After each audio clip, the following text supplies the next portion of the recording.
Baik, saya mulai. Assalamualaikum warahmatullahi wabarakatuh.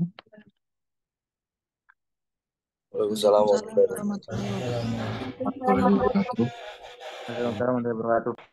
Ya, selamat sore. Sesuai jadwal ya, jadi hari ini kita akan melakukan tutorial terkait dengan problem based learning, masalah konsep hukum. Jadi mungkin di mata kuliah lain belum pernah melakukan tutorial ya, atau sudah pernah? Ilmu negara sudah. Ilmu negara, Pak.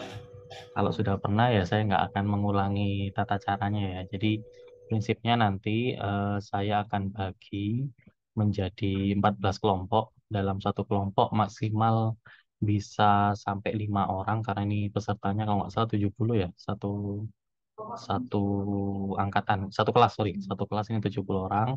Silakan kalian menentukan sendiri. 5 orang maksimal. Untuk permasalahannya sudah dibacakan ya?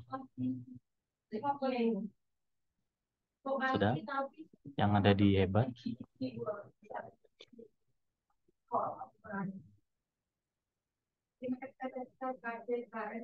Yang ini?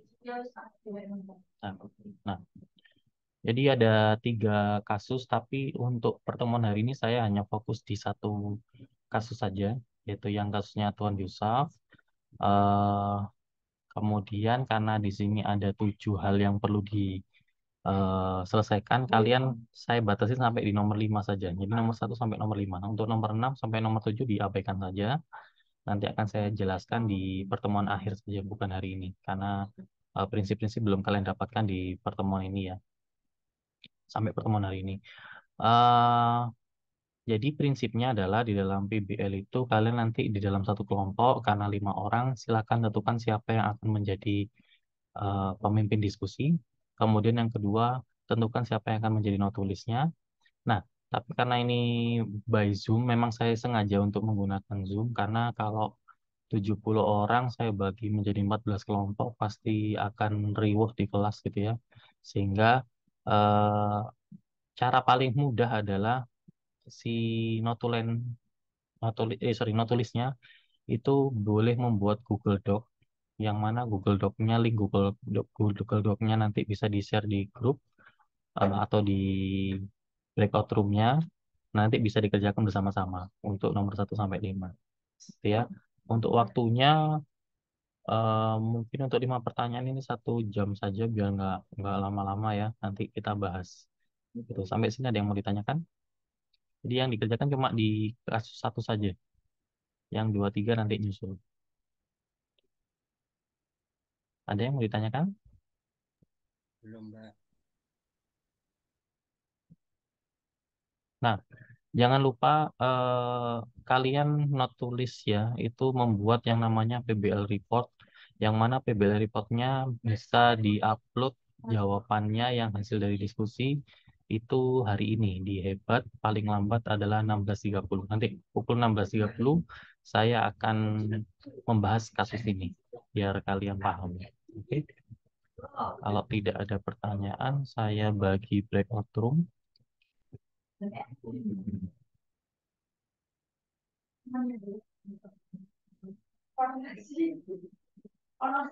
Nah, ada 14 room, jadi silakan kalian tentukan. Yang pasti satu kelompok maksimal 5 orang. Kalau lebih dari itu tidak akan saya nilai.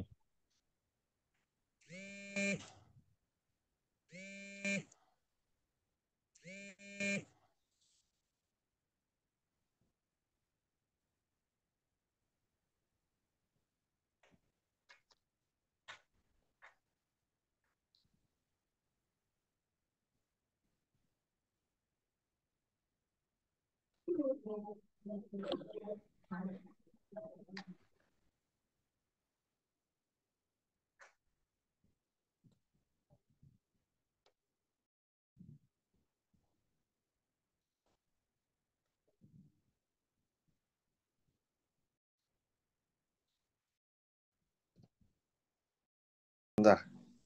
Oke. Mau kelompokan sama kita gak? Boleh, boleh, boleh. Ayo udah, ayo. Kurang satu gak sih? Tapi gak apa-apa kah? Kurang satu ya. Tanya siapa lagi ya? Temenmu gak ada? Ini Mis Guys, Ah, mau nanya. Tadi kan aku Oh, apa? enggak. Ada bintang, bintang ikut katanya. Sebentar, sebentar. Oh, Dia berarti kan, kita udah kelas 5. ya pas kayaknya. Sebentar, dia masih tanya room tapi gak tahu ikut apa gak. Ah, oke. Kayaknya langsung mulai aja ya biar cepet. Eh, ada yang mau jadi notulensi gak? Setuju nggak sih?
Guys,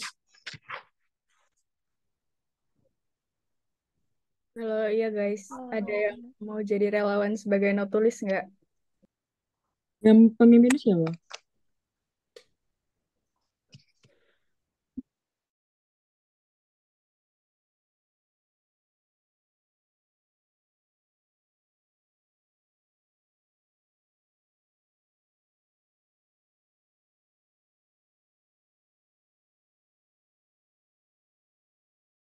Kayaknya Google Doc ya.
Kakak lebih muda. Jadi gimana ini? Jadi gimana? Bentar-bentar. Langsung yang udah pada buka tutorialnya kan? Udah. Oh, udah aku juga udah. Loh, kok nggak bisa ya? Bisa nggak Ki?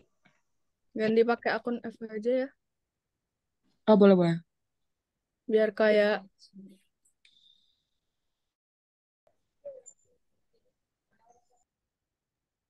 Ini kelompoknya kelebihan 1 ya. Iya, Silakan. Pak. Iya, Pak. Pak. Sudah. Sudah, Pak. Sudah, Pak.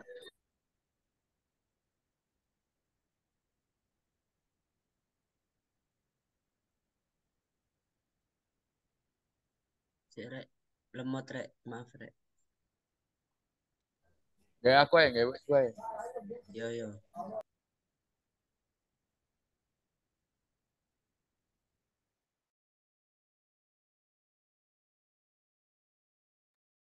Ini kelompoknya kelebihan 1. Silakan keluar kalau 1.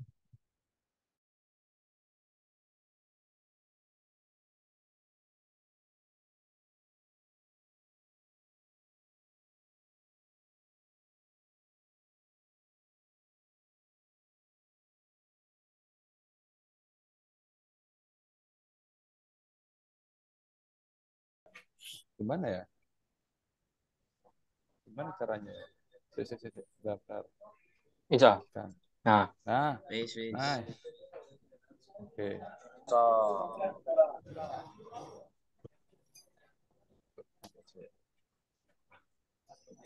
Mantap. Elemen. Oh, hebat. Hebat 2 kan?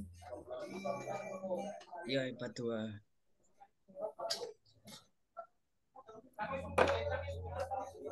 Sorry, Amir. Aku mati lampu.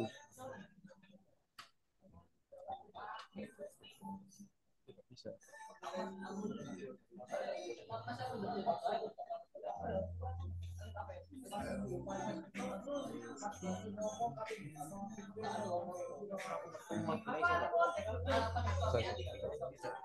Coba lagi.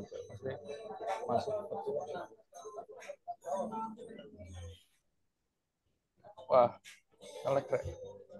Bentar. Sabar. Nah.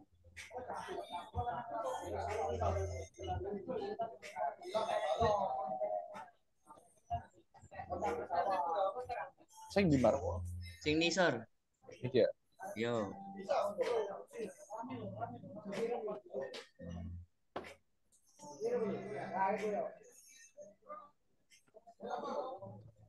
Oke. Nah, itu loh tugas pemecahan kasus 1. Kasus 1. Yo. Nomor 1 sampai 5. Hah? Oh ini. Yo. Iya. Oh iya, sik tak anu. Iki ditentukno anu sik ae. Apa? Apa notulen terus dan kawan-kawan. Ya wes, gak apa-apa, aku notulen. Amar ketua. Amar ketua wes. Cocok wes. Notulene Soki. Wes kok dibagi 1 2 3 4 5 sapa sing goleki. Siap. Oke. Berarti aku nyapno anu iki. Nyapno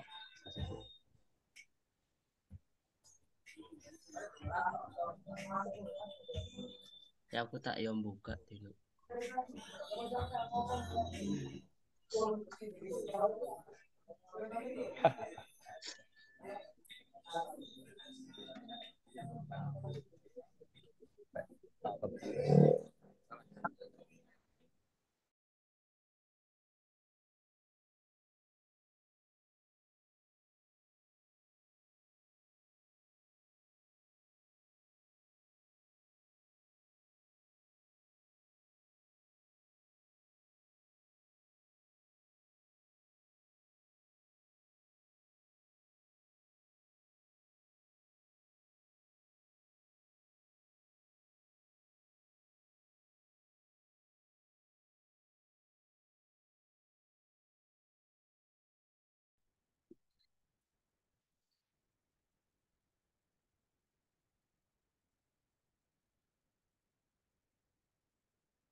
udah ada. Kayaknya udah ada itunya deh. Iya. Ya. Terus lanjut karena nomor satu itu Itu masih kenapa? nempel-nempel. Ya, lanjut.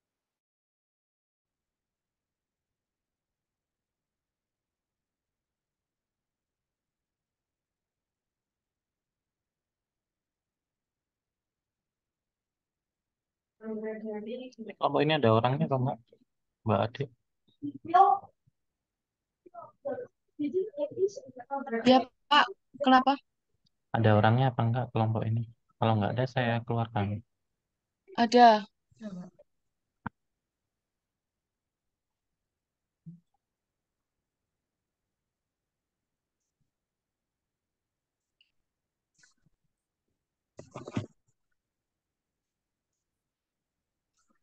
Pak, maaf mau tanya.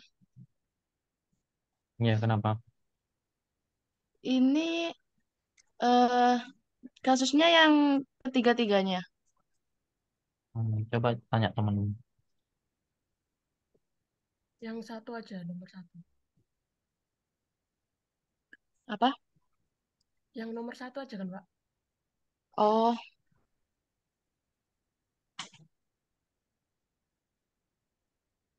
Google Doc-nya mana ya? Enggak ada. Sudah, Pak. Sudah saya ada Pak. Ini atas ya sendiri. masih diskusi.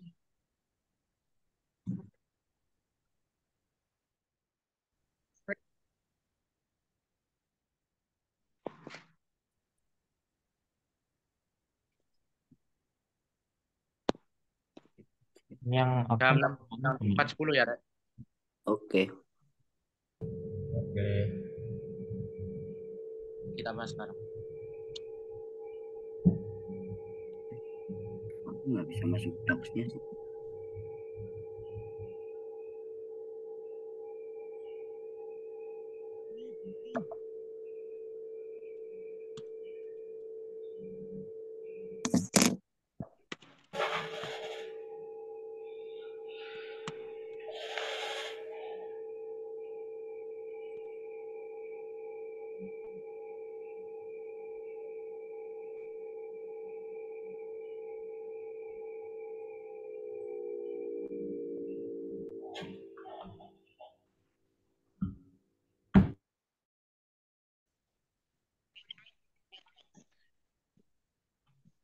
Tuan Yusuf apa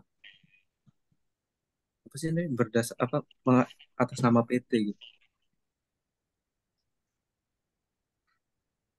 Berarti dia bukan atas namanya sendiri kan? Bukan, soalnya kan yang menyewakan PT gitu.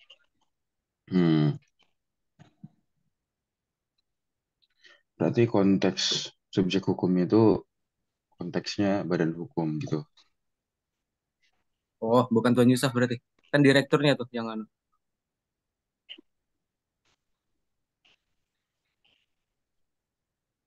Ya kan, konteks subjek hukumnya itu badan hukum kan? Berarti Ya, person. jadi siapa tuh namanya? Direkturnya kan namanya Tuan Agus. Berarti Tuan Agus yang ditulis Tuan Agus beratasnamakan PT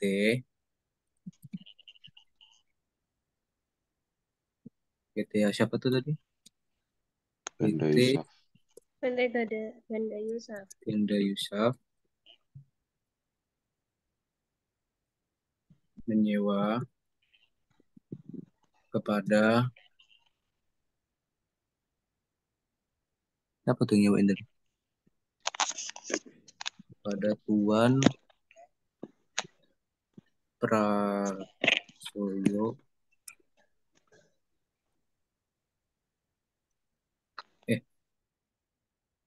bukan Tuan Prasoyo, ke anaknya siapa tuh namanya? Raka Firmansyah. Kepada Raka Firmansyah yang diberi kuasa oleh sang ayah Prasoyo. Tuan siapa namanya? Prasoyo. Soyo.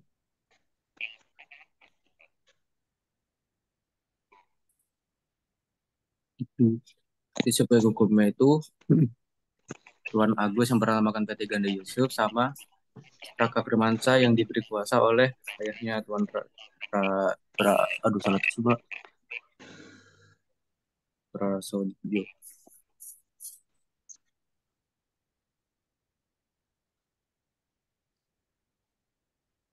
Terus subjek hukumnya itu berkaitan nggak dengan notaris?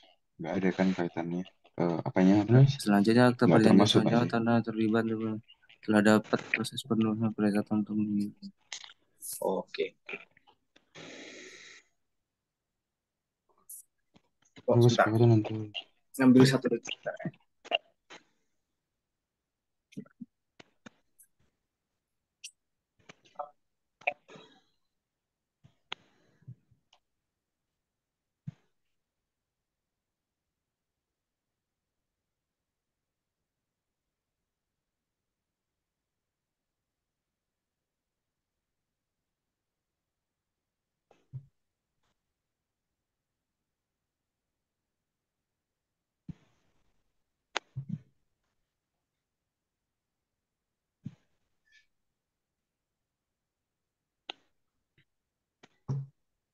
Ini harus selesai jam berapa?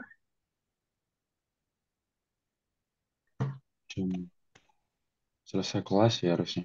Sebelum kelas, sebelum selesai kelas. Tadi 16.30 kalau nggak salah dibilang. Ya, 16.30 maksimal. Wow. Harus kerjain dong. Udah langsung lah. Mana bisa? Oke, ini nomor 1 udah Bisa. bener nih. Notarisnya nggak masuk ke subjek hukum. Itu berarti ya kalau dikasih alasan karena barang-barang atau benda-benda tersebut kayak uang 100 juta dan tanah didapatkan dengan pengorbanan terus bernilai ekonomis dan berguna untuk subjek hukum yang bersangkutan. Ya nggak? Betul. Ada yang jawaban lain mungkin? Iya sih, jawabannya sih kayak gitu. Soalnya objek hukum kan yang valuable ke subjek hukumnya enggak sih? Segala sesuatu yang valuable. Terus berarti clear ya nomor 2. Apa ada pendapat lain? Kalau aku gitu sih sama jawabannya. Next nomor 3 ya berarti.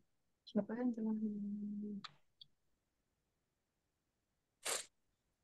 siapakah yang dapat dikatakan telah melakukan hubungan hukum dalam uraian sebagaimana yang telah melakukan hubungan hukum ini gimana menurut kalian? Yang dituangkan di akta perjanjian sewa menyewa tanah nggak sih? Berarti Tuan Agus sama anaknya. Tuan Agus ini aku bingungnya itu kayak dia mengatasnamakan diri sendiri atau mengatasnamakan PT yang di direksi itu.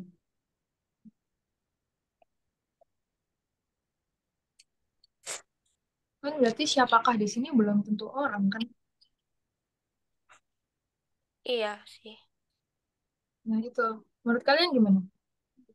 Ini yang apa melakukan hubungan hukum ini si Tuan Agusnya atau si PT Ganda Yusufnya itu?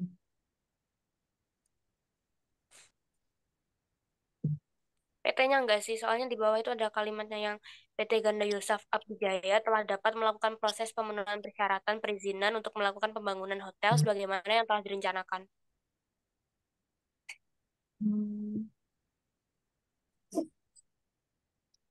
Oh, iya. Tapi kayak diwakilin sama Tuan Agus gitu tak maksudnya? Iya. Tapi yang bikin aku bingung lagi tuh yang berarti kan yang menandatangan akta perjanjian sewa menyewa tanah kan si Tuan Agus.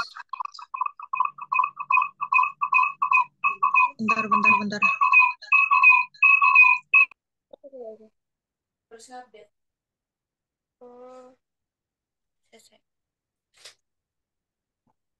Ada yang bisa Ini tuh lebih kayak Tuan Agus itu kan udah menandatangani perjanjian itu.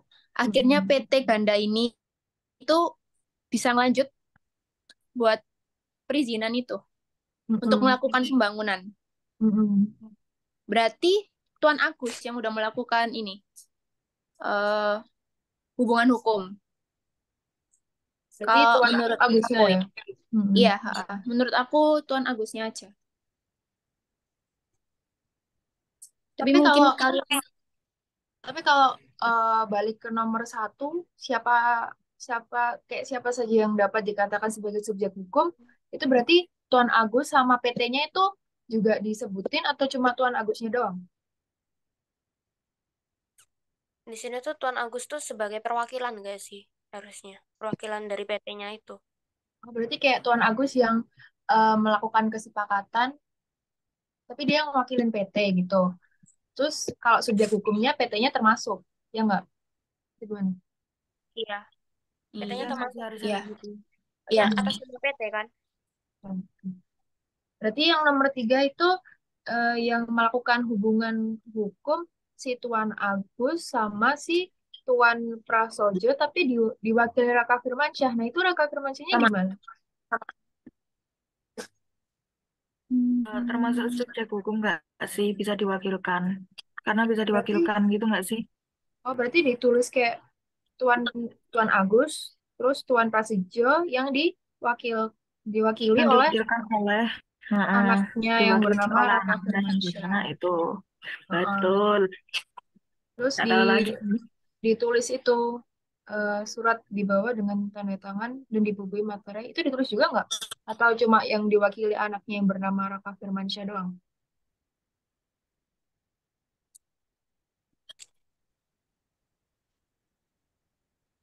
Gimana?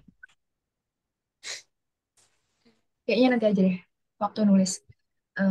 Next ke nomor 4.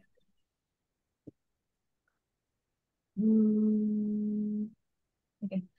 Ini berarti kan yang ditanyakan kan peristiwa hukumnya apa sama kapan peristiwa ini tuh termasuk ke dalam peristiwa hukum kan? Iya. Iya. Nah, menurutku peristiwa hukumnya itu perjanjian sewa menyewa, ya nggak? Iya, Betul. yang tanggal Pasti 25 itu Juli. sewa menyewa.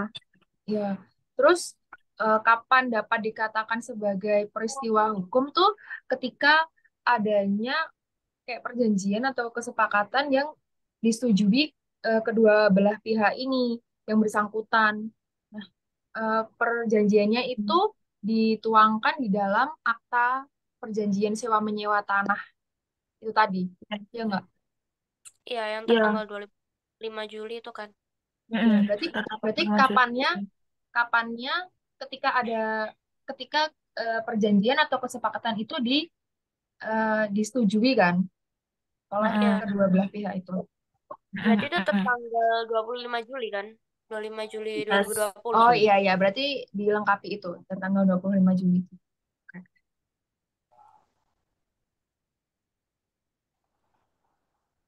Ini sampai 5 doang kan? Iya, sampai 5 doang kok.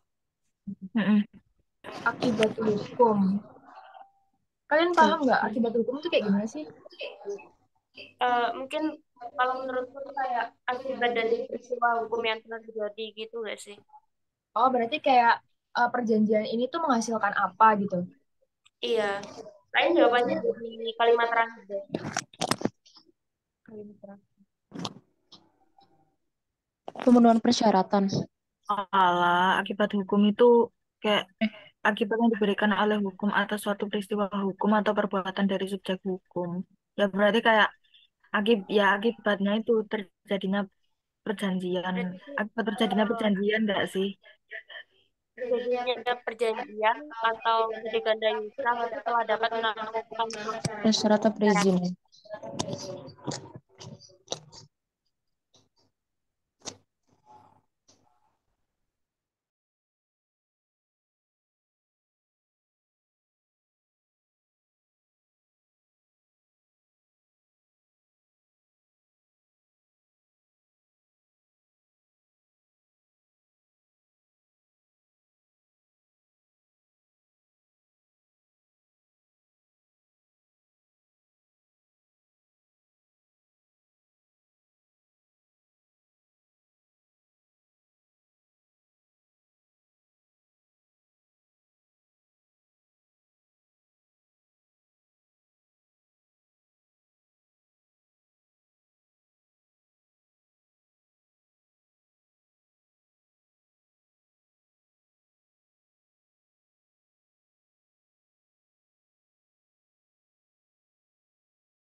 Zoom aja, chat Zoom. Soalnya aku ini kan, harus share screen juga kan. Terganggu kalian ini. Gak apa-apa, aku kirim di chat Zoom aja. Oke, Yun, kamu on mic. Nah, Yun. enggak, soalnya kan aku tadi itu udah tak buka kan aksesnya. Tapi kayak coba sih sekarang aku kirim itu udah yang tadi soal-soal yang tadi itu udah aku ituin udah apa sih biasanya Dibagi. ya udah aku bagi terus udah aku tulis kayak udah aku Oh, kayak diurutin gitu kan nah itu kan udah jawabannya kan kayak nomor 1 tuh apa terus nomor 2 itu apa nah cuman tadi nomor 3 tuh belum aku masukin karena kan tadi kan yang oke, pegang oke. jawaban kamu mau minta itu terus aku sorry ya gak on dari tempatku soalnya nanti suaranya bakal tabrakan banget Kalian bertiga kan seruangan. Wait.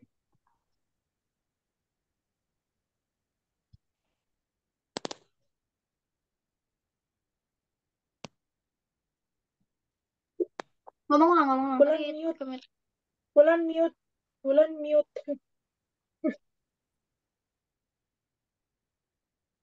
jangan lupa mute kalau oke kita lanjut ke nomor 4 berarti ya teman-teman Apa 5? Sorry 5 atau 5 4 yang udah ketik belum? Apa tuh udah dijawab? peristiwa hukumnya kan udah tadi peristiwa hukumnya itu pembuatan aktanya terus tanggalnya itu kapan terjadinya kan tanggal 25 itu toh Iya. tadi kan kita udah sempat bahas itu duluan gitu Iya. ini aku masukin nomor 4 ya Oke. Iya. Sekalian langsung ininya, aja teman-teman sekalian yang 20 selama 20 tahun sebesar gitu, biar lebih lengkap. oh boleh iya bisa Selama 20 tahun dengan uang sewa oh berarti jika jangka waktu Ya. sewa menyewa tanah 20 tahun dengan uang sewa sebesar 100 juta rupiah gitu dah Iya. Yang dimulai sejak 25 Juli 2020. Gitu ya. aku tadi nyari Sekarang nomor 5. Apa akibat hukum dari peristiwa hukum sebagaimana yang diuraikan di atas?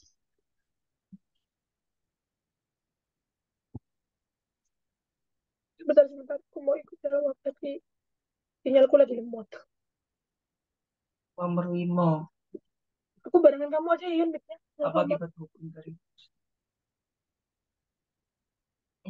akibat hukumnya ya? Akibat hukum tuh bukan yang terjadinya perjanjian. Iya, apa? Dengan adanya perjanjian yang telah dengan adanya perjanjian yang telah disepakati oleh kedua pihak secara tuntas, dari itu bisa melaksanakan penyewaan serta mulai proyek pembangunan hotel tersebut. Iya. Berarti kalau dia berarti gini. Nih. Coba baca chat. Akibat hukum itu akibat yang diberikan oleh hukum atas peristiwa hukum dari subjek hukum. Dari bisa ada yang pembuatan akta persesuaian tanah berdasarkan atau perjanjian diberikan pada syarat perizinan kan. Iya betul. Benar sih. Iya. Sama aja, sama-sama iya. Dengan apa pokoknya pas perjanjian antara kedua orang itu sudah tuntas. Itu kok. Kameranya kemir. Aku tuh. Enggak, gini tuh. Kameranya gitu. Kan dari samping. Dari atas ya. Aku dari samping. Di sini posisinya potret. Nah udah. Bagus kan benar. Itu. Berarti akibat hukumnya itu dari peristiwa tersebut dan jangka menyewa tanah berdasarkan perjanjian sewa menyewa tanah yang ada itu berarti Bentar. Kok susah ya? Yang nomor 5 itu yang bulan kasih di chat aja. Yang nomor 5 itu udah ada sendiri di kalimat akhir. Kalimat akhir ini loh. Ini kan. Selanjutnya berdasarkan atas perjanjian sewa menyewa tanah yang telah dibuat itu. Oh iya, astagfirullahaladzim. Aku udah tak iya, aku di room chat. Maaf, baru buka chat. Sorry. Tadi aku lihat ke anunya kan, lihat ke tulisannya. Sorry. Oke sayang. Aduh, lucu banget gue nih. Halo, P. Berarti nomor 5 itu ya, aku juga setuju kok sama Bulan. Gimana? Calvin, Yunita, sama Zarif aman? Iya ya, pakai itu aja. Sudah selesai. Kita aja ya. BTW ini Tinggal teman-teman, ini nggak sih ngerangkai. ini kan aku sambil ngurus kelas kan, terus teman-teman ada yang nanya aku nih, dikumpul di mana, pada nanya kayak gitu. Disimpan dulu gak sih? Iya, aku bilang kayak gitu, Bapak, di keep aja dulu. Bapak sih kalau izin tanya, Bapak ini dikumpulkan di mana ya, Pak? Di Hebat. Ih, enggak, di Hebat nggak ada linknya, nggak ada linknya kan? Oke. Oh, Bapak nggak mau ada. izin bertanya? Coba Ada. kamu cek. Benar. Iya, Pak. Izin Bapak mau izin bertanya dikumpulkan di mana, Ji? Oh, kena hack. Benar. Iya, Pak. Ya, Bapak, Aman, Pak. J. nomor 2 itu maksudnya apa jawaban kalian? Yang mana itu? Coba, apa Calvin buka Google Docs-nya, Calvin, biar share screen-nya kelihatan. Apa yang dikategorikan sebagai objek hukum dalam uraian sebagaimana ditentukan? Kategorinya tuh luas tanah yang 40 hektar itu loh tadi. Objek loh. Objek hukum. Apa objek hukum ini? Objek hukum itu ini yang apa gampangnya benda yang dikuasai sama subjeknya, Pak. Benda yang dikuasai. Objek hukum itu kan manusia tuh, badan hukumnya kayak jadi pokok permasalahan. Itu subjek. Oh, salah. Objek. Oh iya, salah. Rumah. Tanah. Iya, rumah, tanah, HP, mobil, kayak gitu-gitu. Ada benda bergerak. Barang kepemilikan sesuatu subjek hukum. Iya. Ya kan, benda kepemilikan. Apapun itu, mulai dari tanah atau apa kayak. Berarti nomor 2 tulisannya adalah tanah yang luasnya. Dalam konteks ini kan yang diperdebatkan antara kedua subjek hukumnya adalah tanahnya. Berarti dalam konteks ini tanah adalah tanah yang seluas gitu. Ya, tanah yang begitu-begitu, yang begini-begini dengan sekian-sekian spesifikasinya. Tanah Intel Core i7 berluas. Itu 40 hektar, bukan 44. Iya, tadi Zarif bilangnya 44. Oh, enggak ngomong hektar aja. Hah? Oh, ngomong hektar. Astagfirullahaladzim, Zarif. Apa sih?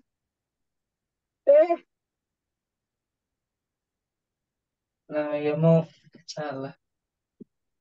Nara tadi ini enggak apa yang Google Docs-nya bisa diedit.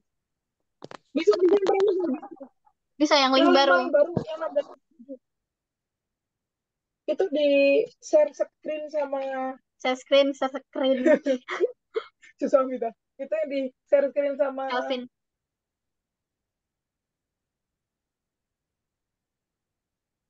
Bentar, ini aku sampaikan ke teman-teman di kelas kalau ininya di keep dulu aja ya. Sudah bisa. Oh iya, Pak. Baik, Pak. Dihebat ya, Pak ya? Iya. Terima kasih, Pak. Oke, Pak. Matur nuwun, Pak.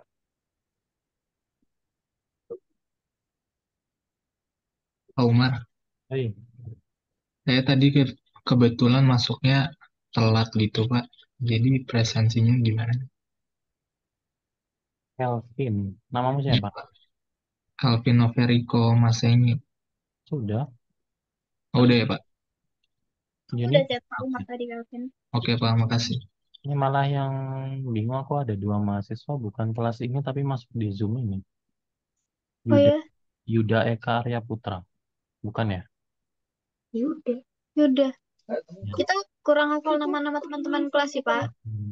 Dari tadi saya lihat di presensinya nggak ada, tapi berusaha masuk terus yang saya decline. Ini mungkin pakai akun orang. Atau mungkin pakai akun orang, Bapak. Kenapa Mbak Karina? Atau mungkin menggunakan akun orang untuk pinjam atau mungkin akunnya bermasalah. Tapi nggak, kurang tahu, Pak. Tapi tidak ada laporan ke saya kok, Pak. Apa? Ada yang Mbak Jambat kan masuk kelas 15 menit ya paling lambat ya dari Pak Sumegi. Baik, Pak. Sudah ini berarti ya kelompok ini kan. Saya tak pindah ke kelompok lain. Ya, Bapak, aman, Pak. satu lagi ini sampitnya menggunakan link atau harus saya download dulu, Bapak? Kenapa, Mbak? Untuk submission tugas ini, bentuknya link atau PDF atau kayak kemarin, Pak, teks online. Submit file kalau sekarang. Oh, file. Baik, Pak. Terima kasih banyak, Pak Umar. Terima kasih, Bapak. Matur nuwun. Saat mulai ada peristiwa hukum. Oh, Namanya ada peristiwa oke. hukum.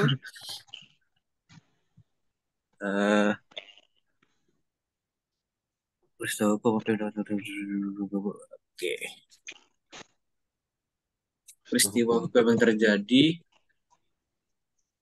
Ya, Kesepakatan ini enggak sih? Bukan. salah satunya itu perjanjian Iya dan kan? terus pemberian kuasa sama dari ayah Kesepakatan ke sewa anaknya. menyewa ini. Iya, kesepakatan sesama betul. Bukan. Iya, betul. Peristiwa hukum terjadi kan adalah sebuah perjanjian sewa menyewa. Menyewa antara PT apa namanya? PT Ganda Yusaf. Gandai. Kelompok 14. Kelompok 14 ya. Apa? Iya. Kelompok 14 ya. Jadi 14 terus habis itu wes mari tinggal nge-save tok kan. Wis lah dikumpul lagi. Ya wes. Jafal mari. namanya Jafal.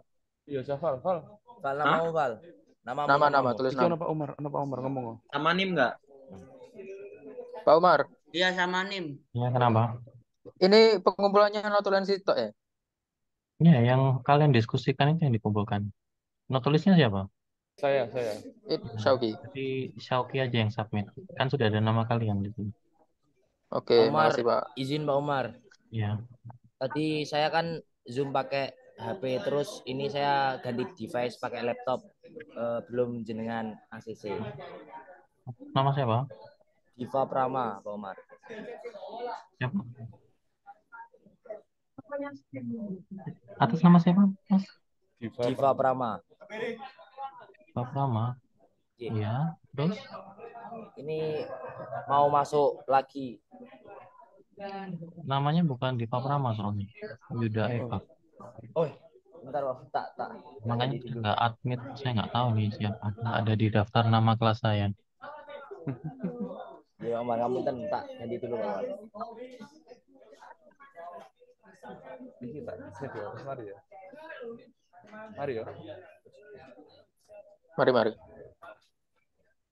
Sudah, Mas Almer? Sudah, Pak. Oke.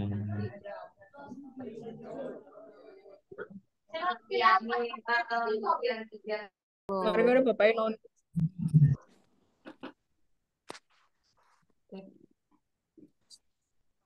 Ini kok error ya? Hebatnya. Iya, hebatnya Ini error. gimana ya? Coba buka yang satunya. Bisa nggak? Yang Di aku juga nggak bisa. Tulisannya ini Coba sih. tambah satu tab lagi deh. tapi Apa? tadi bisa kok. Tadi sih, sekarang nggak bisa juga. Coba ya. Coba Hebat biasa. Hebat e-learning.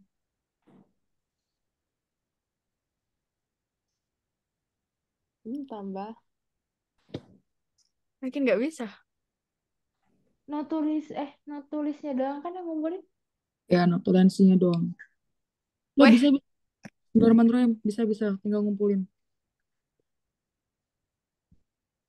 Ya, jadi kelihatan dong anjir.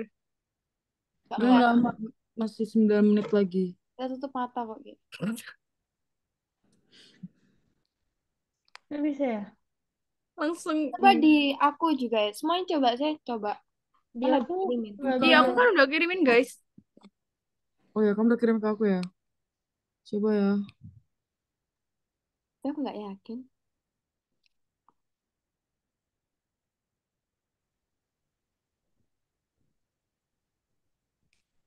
Ya bisa. Nggak bisa. Nggak bisa ngumpulin doang loh. Aku nyoba di HP juga nggak bisa guys. Iya, aku nyoba di iPad sama di HP sama di laptop. Nggak bisa. Sama, aku juga nggak bisa di HP sama tab. Ya, emang lagi error deh. Ini aku coba pakai VPN-nya Uner sih. Coba. Bisa nggak? Udah. Udah nggak bisa. Ini aku pakai VPN-nya Uner dari tadi.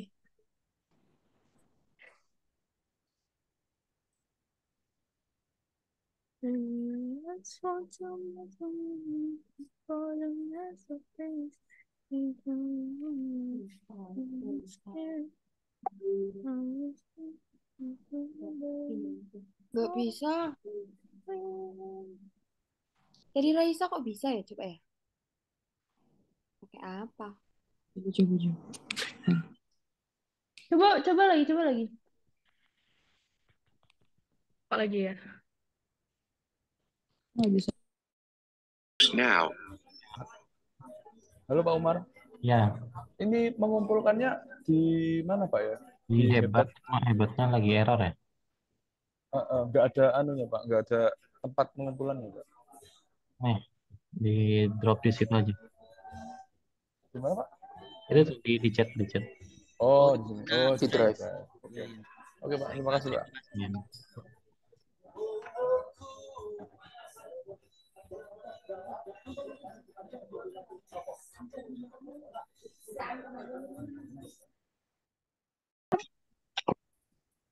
Hebatnya error lagi. So, Nah, kata kedua. linknya di share ya. Oh, udah nih Bapak. Oh iya Bapak, matur nuwun. Ini nggak ada di sini. Makasih Bapak. Oke Bapak, matur nuwun. Nanti saya izin itu Bapak, saya izin akses, saya masukkan linknya. Masih Pak Umar. Buka kan. Nanti dikasih itu kok. Ya, dikasih link drive. Itu linknya ya untuk yang nggak bisa. Oh iya, Oh iya, terima kasih, Pak. Baik, Pak. Terima kasih. Pak, Oh, di situ aja. cuma Kumpul di situ aja langsung, Ki. Masuk. Sorry. Udah Yun, ayo kita sampai. Udah aman dah. Udah yuk. Segini aja. Bapak, kita sudah selesai, kita mohon isi ya Pak. Udah boleh live Zoom. Enggak. Belum, Bapaknya kan Balik ke masih. main room. Belum. Kembali ke main room ya. Mungkin Bapak Iya siap. Pak, terima kasih Pak. Masuk Pak. Caranya gimana guys? Bentar. Live breakout room. Caranya yang live itu terus. Oh, live breakout. Iya, live breakout terus. Breakout. Terima kasih. Oke. Terus nomor dua. Yang nomor 2 tadi yang cari. Jelas gak sih itu? Oh ini apa ini? Google Drive. Terima kasih Pak. Oh siap. Terima kasih Pak. Terima kasih Pak.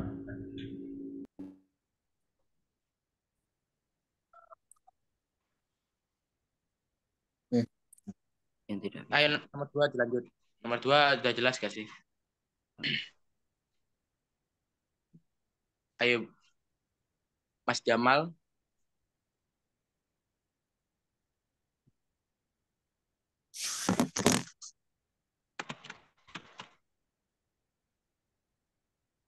Ini kelompok ini baru nomor 2. Bukan Pak, sudah sampai selesai nomor 5 Pak. Akan tetapi kita bahas satu persatu soal lagi Pak. Luar biasa. Jadi satu orang ngerjain satu nomor nanti dibahas bareng. Oke. Makasih Pak.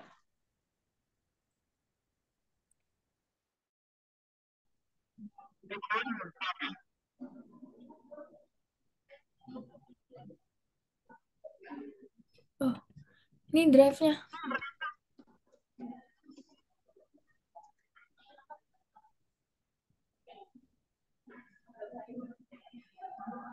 Di mana ya?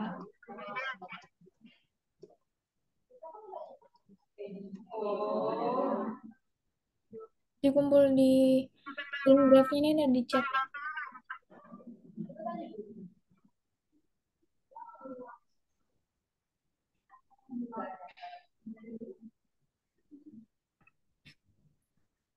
Ada kan?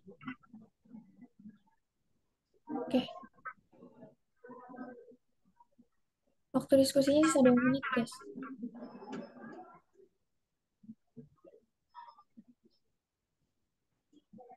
Ini udahkah revisi-revisinya mau aku jadiin PDF? Sabar ya, dikit lagi. Oke.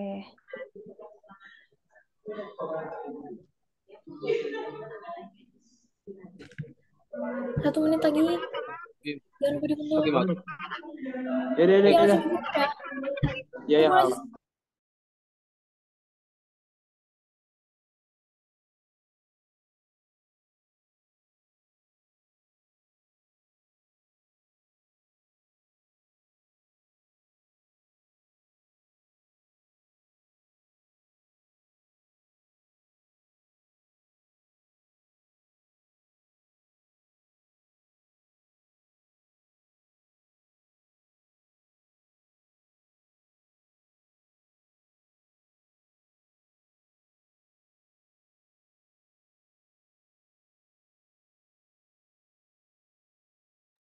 Teman-teman ada yang nggak bisa ngumpul di hebat ya karena hebatnya error. Kalau ada Ya, coba aku. raise hand. Nggak Aku. bisa kumpulin, hebatnya error. Oke, sebentar ya aku kirimin link untuk yang nggak bisa buka hebatnya teman-teman. Nanti buka grup WA ya. Oke, thank you Yun. Yoi.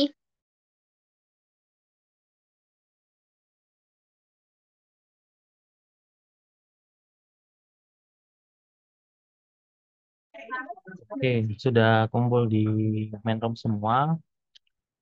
Sudah kumpul semua ya untuk VBL reportnya. Sudah. Oke, kita bahas ya.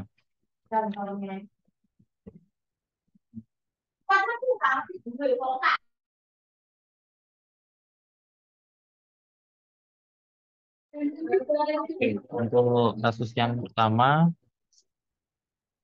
tadi pasti sudah baca semua, langsung di pertanyaan saja. Ada yang mau kasih jawaban dari kasus di atas siapa yang disebut sebagai subjek hukum? Atau sebelum jawab itu subjek hukum itu apa sih? Subjek hukum itu apa?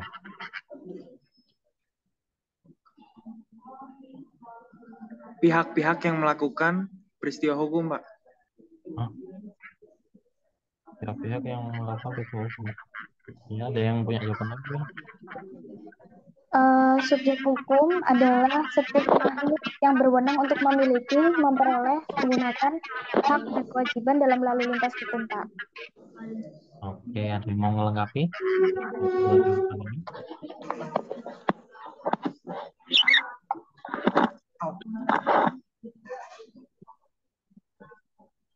Ada yang mau melengkapi? Dua jawaban ini. Subjek hukum adalah orang yang memiliki hak dan kewajiban saat melakukan peristiwa hukum, Pak. Orang yang punya hak dan kewajiban dan mampu melakukan perbuatan hukum maksudnya. Ya, Pak. Ya, perbuatan hukum. Karena perbuatan hukum sama peristiwa hukum dua hal yang berbeda. Ya, hati-hati.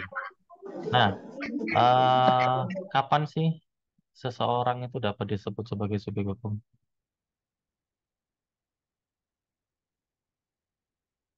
Kapan? Atau jenisnya dulu deh. Jenisnya subjek hukum ada berapa? Dua, Pak. Dua. Satu, Perseorangan dan badan hukum, Pak. orang dan badan hukum.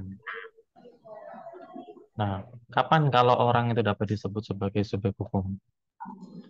Ketika umurnya telah mencukupi sesuai dengan undang-undang yang berlaku dan atau tidak dalam pengampuan, Pak. Berapa usia yang dimaksud itu?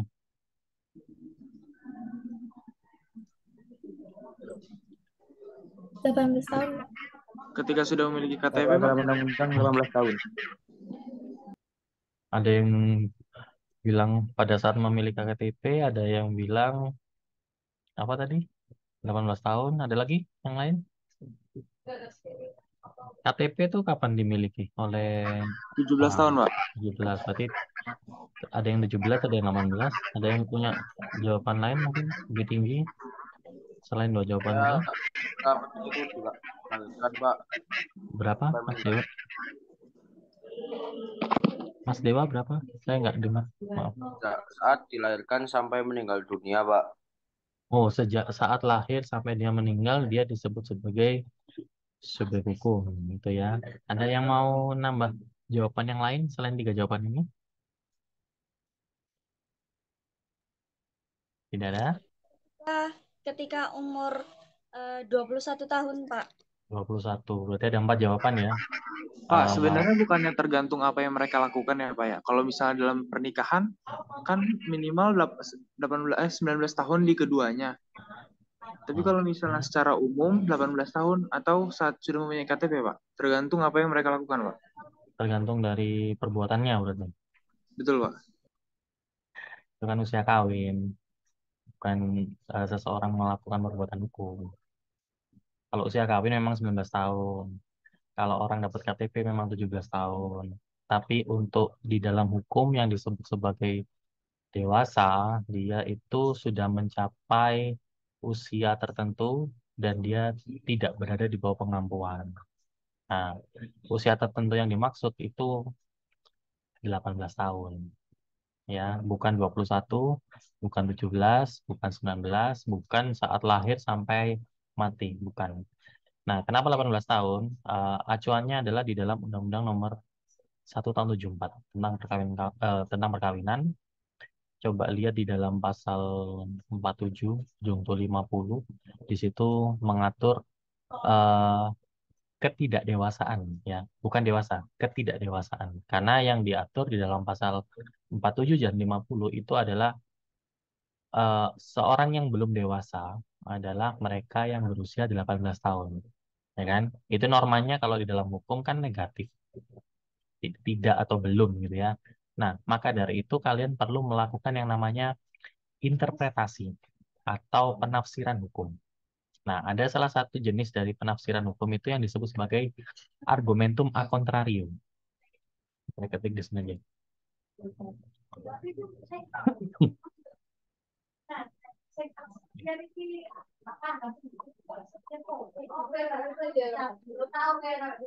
Jadi argumentum a contrario ini mengartikan makna di dalam suatu peraturan dengan arti yang kebalikannya. Karena di dalam pasal 47 Junto 50 itu mengatur belum dewasa adalah 18 tahun, maka dengan melakukan argumentum a contrario ini kebalikannya. Usia dewasa itu berarti 18 tahun. Nah, untuk ketentuan ini di beberapa peraturan juga menyebutkan 18 tahun. Salah satunya adalah dalam Undang-Undang Jabatan Notaris. Seseorang boleh melakukan perbuatan hukum atau yang di dalam undang-undang disebut sebagai penghadap atau bahasa kerennya klien untuk mau bikin akte itu minimal 18 tahun. Jadi masih matching dengan apa yang diatur dalam Undang-Undang Nomor 1 Tahun 74. Tapi ingat ya, Undang-Undang 174 ini ada perubahannya di tahun 2019 ya.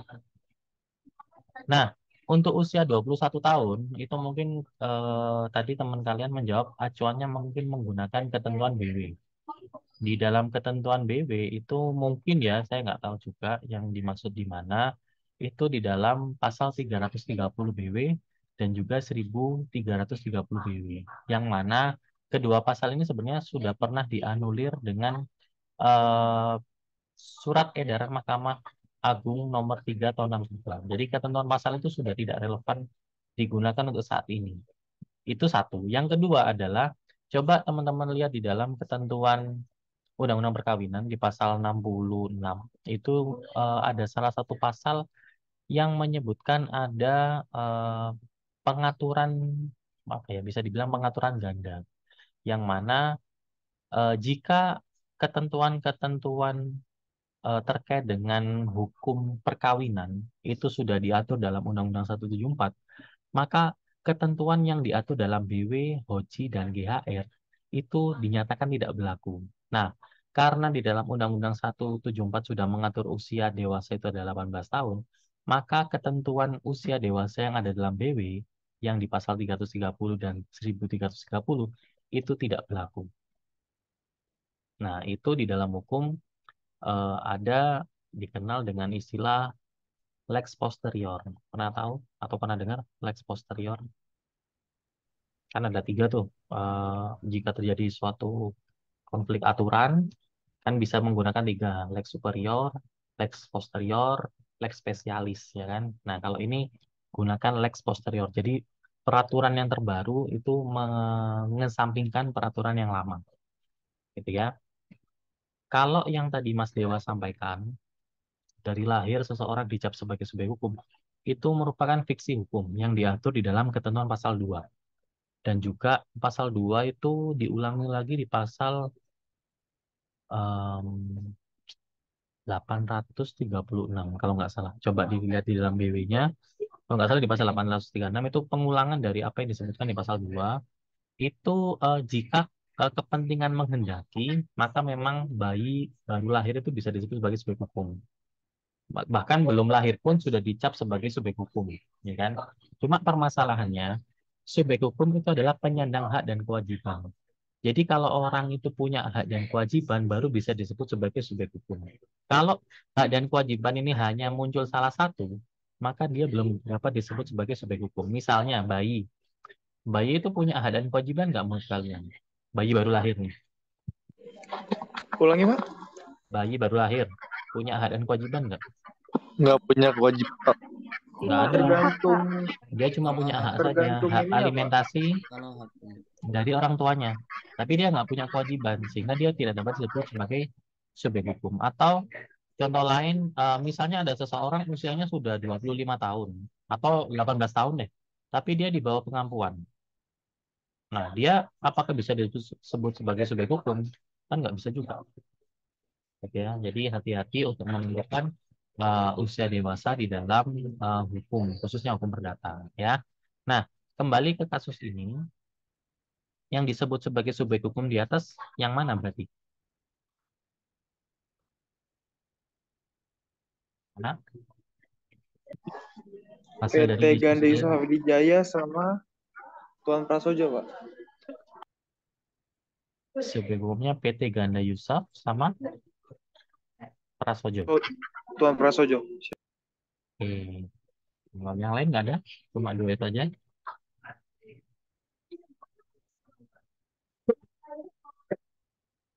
Pak, izin bertanya, apakah direktur dari PT itu termasuk subjek hukum nggak, Pak? Termasuk. Dia kan punya hak dan kewajiban. Tapi hak dan kewajibannya dibatasi oleh anggaran dasar dan anggaran rumah tangga dari PT tersebut. Gitu. Jadi kalau bicara subjek hukum ya tinggal tolok ukurnya bisa dilihat dia punya hak dan kewajiban nggak.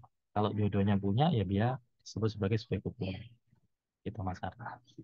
Nah, saya kelewat itu kalau orang, ya kan. Kalau badan hukum, kapan dapat disebut sebagai subjek hukum? Apakah saat pendirian pertama kali dia bisa disebut sebagai subjek hukum?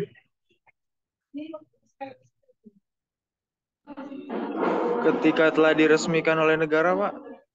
Diresmikannya dengan cara apa? Surat izin kayak gitu, Pak, gimana? Surat izin. Kayak maksudnya itu kayak surat izin apa namanya berdirinya suatu organisasi yang memiliki badan apa yang bersifat badan hukum, Pak. Bisa nggak, Pak? Ya, mungkin mendekati tapi bukan itu. Saat memiliki akte perusahaan, Pak. Kenapa Mas Dani? Saat memiliki akte perusahaan. Saat mendirikan akte perusahaan. Memiliki akte perusahaan, Pak. Memiliki akte perusahaan. Akte perusahaan maksudnya. Mungkin Ya. akte pendirian, Pak. Akte pendirian, ya. Namanya akte pendirian. Tapi akte pendirian bukan menjadi tolok ukur suatu badan itu dapat disebut sebagai badan hukum. Jadi di samping dia didirikan menggunakan akte notaris, dia juga harus memperoleh pengesahan. Nah, karena tidak semua badan itu dapat disebut sebagai badan hukum. Karena di Indonesia untuk badan hukum privat itu hanya ada 4. Satu itu perseroan terbatas atau yang kita kenal dengan PT. Kemudian ada koperasi, ada yayasan, sama ada perkumpulan berbadan hukum. Nah, di luar itu misalnya kayak usaha dagang atau firma atau matskap yang tidak berbadan hukum, apalagi CV, komanditer, penotskap itu bukan merupakan badan hukum. dia masuk sebagai kategori badan usaha. Sehingga dia tidak dapat dipersamakan seperti orang atau artificial person. Gitu. Ya, jadi di samping didirikan menggunakan akte notaris, dia juga harus memperoleh pengesahan dari, misalnya kalau koperasi, bukan koperasi, yayasan, PT dan juga perkumpulan itu pengesahannya dari Kementerian Hukum dan HAM. Kalau koperasi dari Kementerian, kayaknya ikut, kalau sekarang namanya Kementerian apa UMKM itu loh, ada UMKM, namanya berubah-ubah tuh. Kalau presidennya berubah, namanya berubah.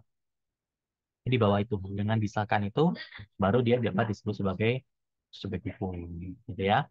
Nah, dari kasus ini sebenarnya semua subjek yang ada di dalam soal ini itu bisa dikategorikan sebagai subjek hukum. Cuma permasalahannya di nomor 2, nomor 3 ya, saya lompat dulu aja. Nomor 3, siapa yang dapat disebut sebagai orang yang atau subjek yang melakukan hubungan hukum ini yang kalian harus hati-hati.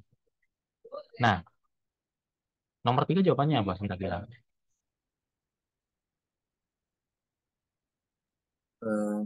Pak Agus sama itu Raka itu.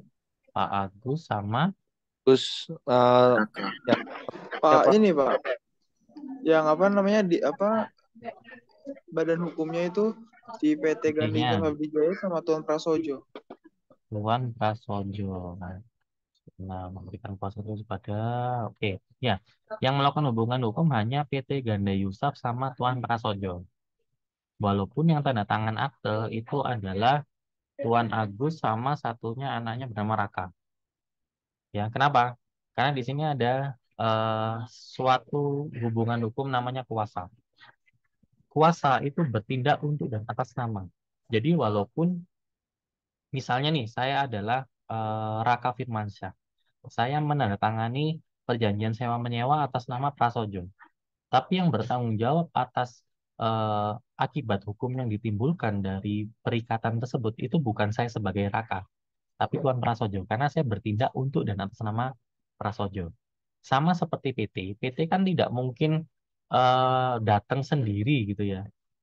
Nah, sehingga dia harus diwakilkan. Nah, di dalam anggaran dasar perkiloan terbatas, yang dapat bertindak untuk dan atas nama PT itu adalah direktur. Sehingga nanti di dalam perjanjiannya harusnya tertulisnya seperti ini. Tuan Agus saja ya namanya. Tuan Agus, QQ bukan lagu QQ.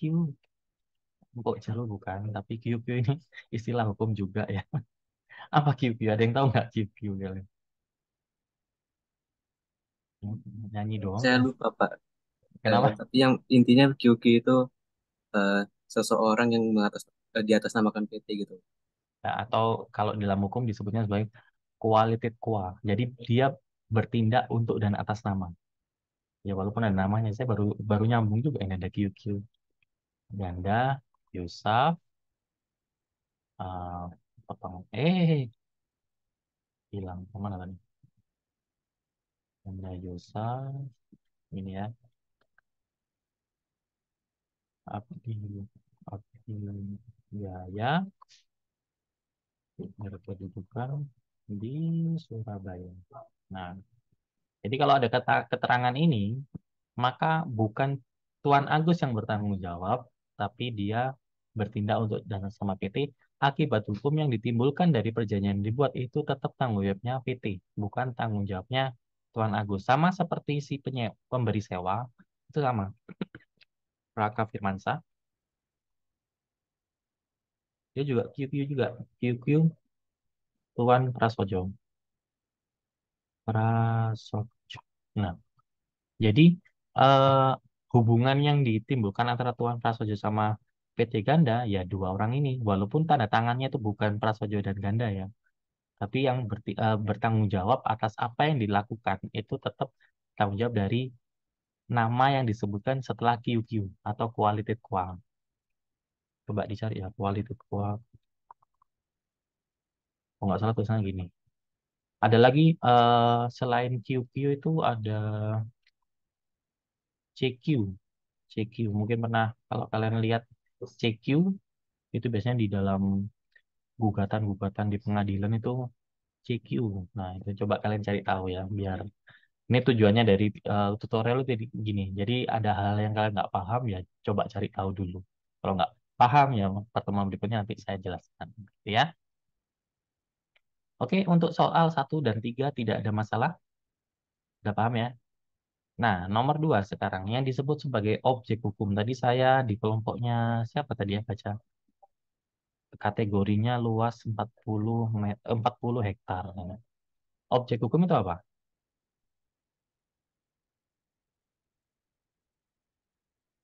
Apa yang disebut? Barang, Pak. Apakah barang? Pasti barang. Jasa bisa masuk nggak? Objek. Kalian pernah disampaikan ketentuan pasal 1320 BW nggak? Sebelum perkuliahan ini. Ada pasal 1320. Atau syarat sahnya perjanjian. Yang 4 syarat itu, Pak. Ya, pernah disampaikan nggak? Pernah, Pak. Oke, nomor 1 apa? Tanpa paksaan. Tanpa paksaan. Coba dibuka ya, deh. Persetujuan. Gimana sih, saudara? Bukan, apa namanya? 1320 tinggal dibuka aja. Kalian punya ABW kan? Sepakatan, Pak. Sepakatan. Sepakat, maaf, Pak. Ya, sepakat atau Sepakat tanpa paksaan kan, Pak. Terus yang kedua? Cakapan, Pak. Nah, yang ketiga? Suatu persoalan tertentu. Pokok persoalan. Yang keempat? Halal. Apa yang tidak terlarang. Nggak usah. Diperbolehkan ya. Ini kalian, BW kalian coret ya kalau ada nyebut apa di terjemahan seperti ngomongnya sebab yang halal. Nah, itu nanti pasti ditanya sama dosennya. Berarti ada yang haram dong. Nah, kita kalau di EVA menggunakan istilah EVA UNER ya, kita menggunakan istilah kausa yang diperbolehkan. Kesepakatan dan cakap itu masuk sebagai syarat subjektif. Nah, syarat subjektif. Kalau itu dilanggar, maka akibat hukumnya adalah dapat dibatalkan. Nah, misalnya nih, saya penjual apa ya, telur gulung misalnya. Nah, biasanya kalau orang jual telur gulung kan jualannya di SD gitu ya. Nah, saya datang tuh ke SD Muhammadiyah Pucang misalnya. Nah, jualan di depannya sekolahan, telur gulung. Nah, yang beli siapa kira-kira? Masuk guru nih. Biasanya beli kan siswanya gitu ya. Siswanya di sana SD Muhammadiyah rata-rata usia berapa ya? SD itu. Taruhlah 10 tahun gitu ya. Taruhlah 10 tahun. Nah, kalau misalnya kita mengacu kepada ketentuan pasal 1320, anak SD itu kan belum dapat disebut sebagai subjek hukum. Nah, berarti transaksi jual beli telur gulung yang dilakukan oleh saya dengan anak SD tadi batal dong. Nah, gimana menurut kalian? Aku jual cimol deh, kan sama aja cimol, cilor, apalagi sebelah. Kan yang beli kan anak-anak kebanyakan. Berarti nggak sah dong perjanjiannya. Ya, hati-hati. Ini 2 syarat ini itu disebut sebagai syarat subjektif. Ini juga sama. Nah, kalau yang objek tertentu dan kausa yang diperbolehkan, ini syarat objektif. Nah, 1 dan 2 itu bicara mengenai subjeknya, 3 dan 4 itu mengenai objeknya. Kalau syarat subjeknya yang dilanggar, itu perjanjiannya dapat dibatalkan. Gampangannya gini, kalau cilor mungkin jarang ada orang membatalkan perjanjian cilor ya. Misalnya katakanlah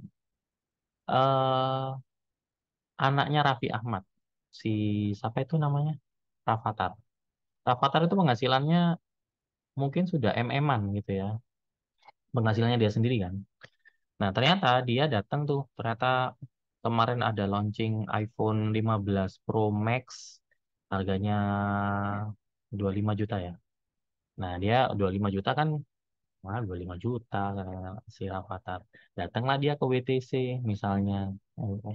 Cek Adoy ya dari Jakarta ke WTC, misalnya ke WTC Surabaya sini. Belilah dia iPhone 15 Pro Max gitu ya. Dibawa pulang ke Jakarta sana sama dia. Yang beli Rafathar sendiri loh ya, bukan asistennya. Nah, tiba-tiba Raffi Ahmad tanya tuh, loh kamu dapat dari mana ini HP-nya misalnya? Loh saya beli Pak misalnya. Loh kamu kan masih belum di bawah umur. Kamu kan masih di bawah umur, nggak boleh melakukan transaksi. Nah, orang tuanya itu boleh membatalkan perjanjian tersebut. Dia datang tuh ke penjualnya untuk membatalkan, boleh. Itu kalau ada keberatan dari si yang bersangkutan, itu dapat dibatalkan perjanjiannya. Tapi kalau yang objektif ini, syarat objektif ini nggak bisa diganggu gugat. Karena syarat objektif ini berkaitan dengan objeknya. Kausa yang diperbolehkan, objek tertentu itu bisa berupa benda atau jasa.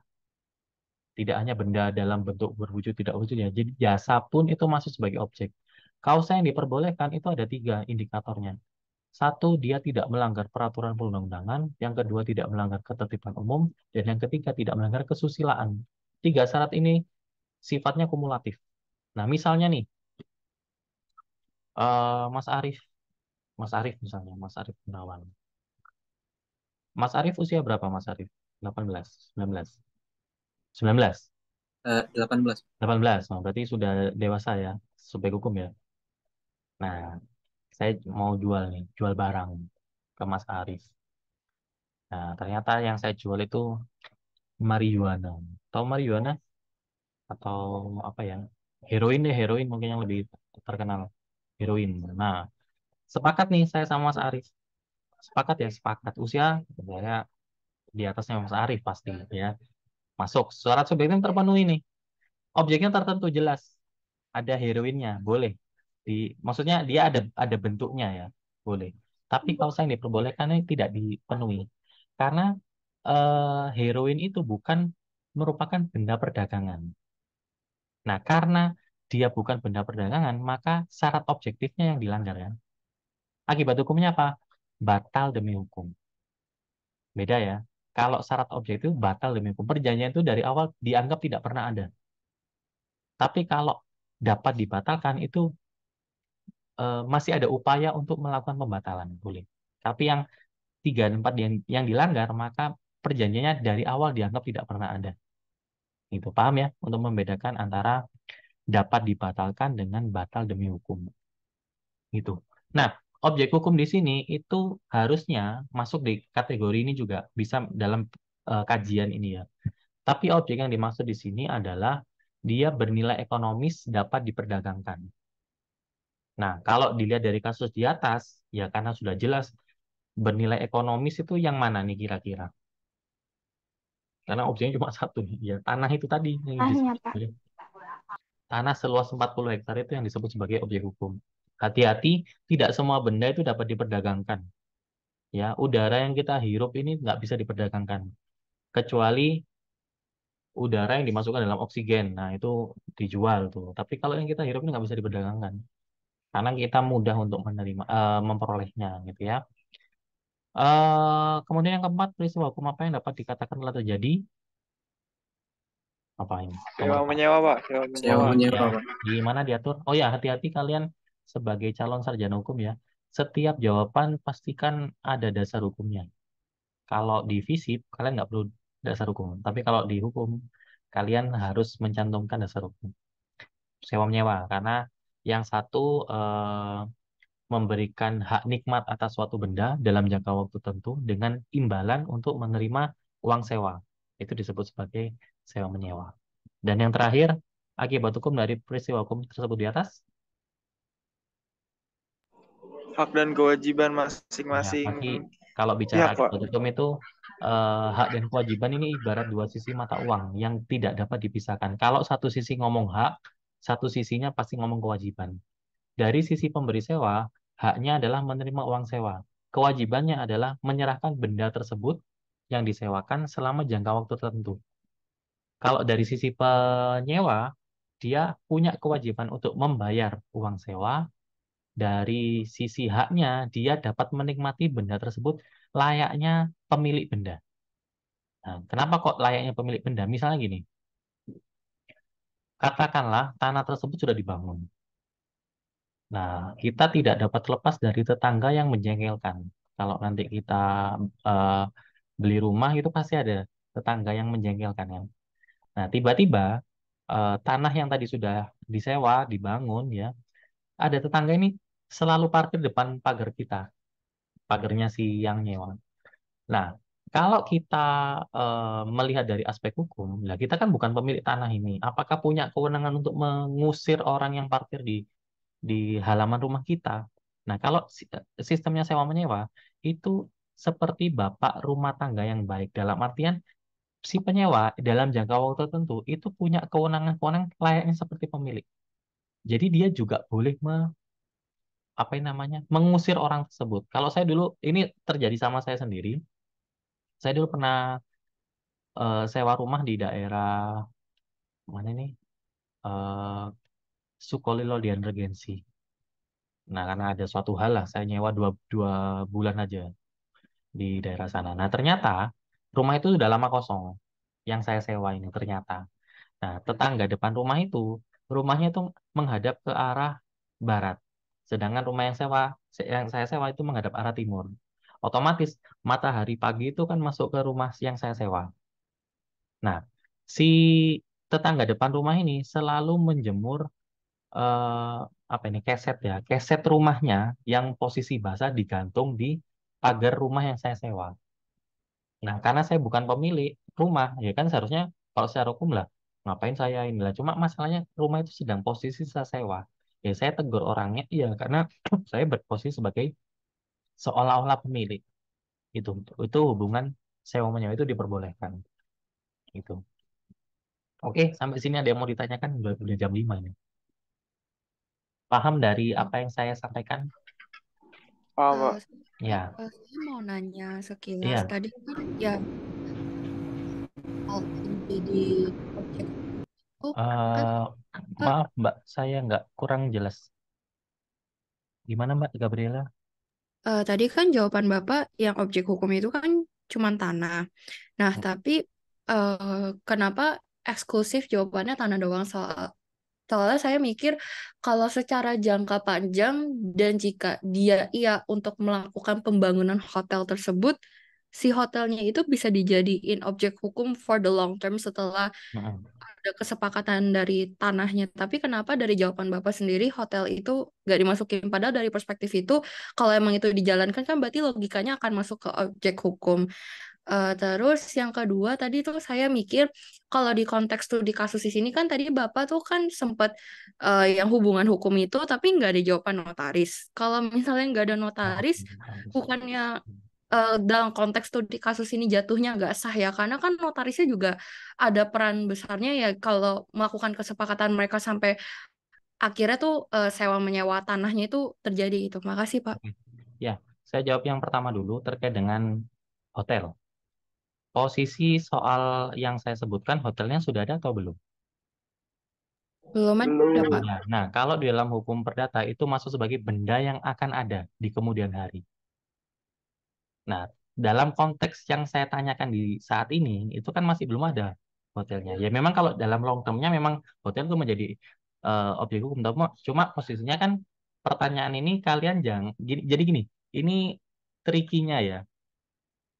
Tidak hanya PIH, tapi semua mata kuliah di nanti kalian tempuh, jangan menjawab apa yang tidak ditanyakan. Nah, karena ini konteksnya cuma terbatas di frame-nya itu aja, ya udah bahasnya di situ aja. Jangan kemana-mana. Kadang ada dosen tuh malah malas baca gitu kalau terlalu panjang jawabannya gitu ya. Padahal on point-nya apa sih sebenarnya? Gitu Mbak Gabriel. Yang kedua adalah notaris. Saya mohon maaf saya kelewat notaris. Eh Notaris itu hanya sebagai perantara dalam pembuatan perjanjian sewa menyewa. Tapi katakanlah tidak ada notaris sekalipun, ya perjanjiannya tetap sah. Nah, sebelum saya lanjutkan, di kelas ini ada nggak yang pernah membuat perjanjian? Ada nggak yang pernah membuat perjanjian? Resen aja, biar saya, ini udah lewat soalnya waktunya. Ada nggak yang pernah membuat perjanjian? Tanpa notaris, Pak. Ya mau pakai notaris, mau tanpa notaris, terserah. Bikin perjanjian aja, saya tanya. Saya, Pak. Dan ke orang tua gitu. Ya, Mas Muhammad Yusuf, perjanjian apa? Saya minjemin motor saya ke teman saya dengan syarat kalau misalnya motornya balik udah harus penuh lagi bensinnya, Pak. Oke, Mas Arief Gunawan. Kalau misalnya kayak perjanjian ke orang tua gitu, Pak, gimana? Boleh masuk. Tapi saya jamin semua mahasiswa di kelas ini pernah membuat perjanjian. Kenapa saya bilang gitu? Ini kalian pernah mampir ke Fakultas Hukum kan? Nah, kalau lagi istirahat kalian ngapain? Kalau lagi istirahat, ini loh, perpindahan jam, kalian ngapain? Baca buku atau jajan atau beli Nongkrong, Pak. nongkrong aja. Nongkrongnya kalau nggak ada minumnya nggak enak loh. Setuju, Pak. Nah, beli minum, ya kan, beli minum. Jual beli, Pak. Nah, itu masuk perjanjian nggak? Jadi, pikiran kalian dalam konteks perjanjian itu jangan terbatas. Perjanjian itu di dalam hukum, itu boleh lisan, boleh non-lisan. Bahkan ada perjanjian yang kalian tidak perlu ngomong bahwa itu sudah terjadi sebuah perikatan. Ya, jadi sepanjang perjanjiannya tadi itu memenuhi ketentuan pasal 1320 itu masuk sebenarnya perjanjian. Kalian datang tuh ke Indomaret misalnya atau Alfamart, saya nggak mau nyebut merek ya, saking paling banyak ya. Selamat datang di Indomaret misalnya nih, ya. Terus datang kan, kalian misalnya mau minum apa lagi? Ichi Ocha, sih ada tak Ichi Ocha? Apa minuman apa ya? Yang langsung minum apa ya? Aqua deh misalnya atau Le Mineral. Beli Le Mineral. Kalian nggak perlu ngomong ke kasirnya, tiba-tiba bawa Le Mineralnya ke kasirnya 5.000 misalnya. Kalian bayar, nggak ngomong loh ini kalian, bayar keluar. Nah, itu kan dianggap sebagai kalian melakukan kesepakatan secara diam-diam. Tanpa perlu ngomong pun itu juga masuk sebagai perjanjian loh ya. Jadi harus diartikan secara luas. Perjanjiannya dibuat di bawah tangan pakai surat, nggak pakai surat pun ya itu tetap sah sepanjang pasal 1320 itu mensyaratkan telah terpenuhi, kecuali ada perjanjian-perjanjian tertentu yang mewajibkan untuk dibuat dalam bentuk surat tertulis misalnya. Contohnya adalah pendirian perseroan terbatas. Pada saat seseorang mendirikan perseroan terbatas, itu di dalam Undang-Undang Nomor 40 Tahun 2007 disyaratkan harus dibuat tertulis dan dibuat di hadapan notaris. Kalau ada orang bikin PT, bikin sendiri aja, dibuat di bawah tangan itu, ya nggak sah. Karena di undang-undangnya mensyaratkan seperti itu. Jual beli tanah misalnya. Jual beli tanah itu harus dibuat oleh pejabat pembuat akad tanah. Di luar itu nggak ada peristiwa hukum jual beli hak atas tanah. Nah, mau tidak mau harus dibuat dalam bentuk tertulis. Tapi kalau kalian datang ke Karangmenjangan, misalnya ada yang ngekos gitu ya, ke Karangmenjangan mau beli lontong lodeh misalnya, atau mau beli cabai, ya masa kalian datang ke notaris, bikin perjanjian jual beli cabai, jual beli pisang, jual beli manggis misalnya, nggak jalan perekonomian, gitu ya. Jadi perjanjian di sini itu boleh lisan, boleh tertulis, mau tertulisnya pakai notaris atau mau tertulisnya tanpa notaris pun itu harus memenuhi 1320. Itu dianggap sah sepanjang 4 syarat ini terpenuhi, gitu ya. Paham Mbak Gabriela? Paham Pak, makasih Pak. Oke, ada yang lain? Jadi di sini notaris itu hanya sebagai perantara dalam pembuatan aktenya. Hanya mengkonstatir apa yang dikehendaki para pihak. Tapi dia bukan masuk sebagai pihak di dalam perjanjian. Hati-hati. Dia hanya membuatkan saja. Jadi kalau misalnya tanggung jawab, ya nggak ada. Dia hanya tanggung jawab atas apa yang dia buat. Tapi tidak terikat dalam perbuatan hukum yang ada dalam, misalnya sewa menyewa ya nggak ada urusannya notaris, dia cuma membuatkan, misalnya nih, oh ternyata si penyewanya buat investasi, nggak mau bayar. Biasanya kan bayarnya tiap tahun gitu ya. Tahun kedua nggak mau bayar tuh dia sewanya. Terus tiba-tiba notarisnya digugat karena dia membuatkan aktenya, ya yang gugat yang salah. Karena notaris hanya membuatkan perjanjiannya antara kedua belah pihak atau lebih. Tapi terkait dengan perbuatan yang dilakukan, ya notaris nggak punya tanggung jawab terhadap itu. Sepanjang dia telah memenuhi persyaratan dalam pembuatan akta notarisnya, karena akta notaris itu adalah akta autentik, ya udah dia dibebaskan dari gugatan tersebut. Gitu. Ada yang lain? Tidak ada? Kalau tidak ada, Mbak Yunita katanya hari Jumat libur ya? Saya baru tahu kalau hari pahlawan itu libur. Soalnya perasaan nggak ada liburnya. Kita ketemu di hari Jumat by Zoom, link yang sama. Kita lanjutkan di tutorial yang kedua. Jadi kalau tutorial itu sebenarnya kalian sudah baca. Karena gini, materi tutorialnya sudah saya masukkan sejak minggu lalu. Kalau tutorial itu nggak bisa hari H langsung diberikan tuh nggak bisa. Jadi kalian harus baca-baca dulu, cari apa ini dasar hukum yang relevan, baru nanti diskusikan di kelas, gitu ya. Jadi soalnya ada yang bilang nggak mungkin nih 4:30 nggak bakalan selesai gitu ya. Buktinya selesai, banyak yang bisa, gitu ya. Oke, semoga bermanfaat kuliah saya. Saya akhiri. Wassalamualaikum warahmatullahi wabarakatuh. Waalaikumsalam warahmatullahi wabarakatuh. Terima kasih, Pak. Pak absen gimana? Absen gimana, Pak? Pak, absennya Pak.